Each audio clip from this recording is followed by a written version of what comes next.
Всем здравствуйте! Приступил к работе на новом объекте. Сейчас вам покажу, что необходимо выполнить. В зону кухни необходимо добавить отдельные линии. Здесь сделать розетку под холодильник, розетку для измельчителя фильтра и нептуна. На фартуке сделать розетки, розетку под посудомоечную машину, на фартуке розетки, выключатель, который будет включать подсветку.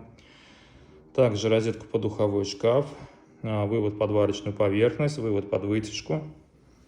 Здесь и заодно сделать две розетки. Так, в том месте сделать две розетки. Здесь сделать две розетки. Здесь сделать 5 розеток.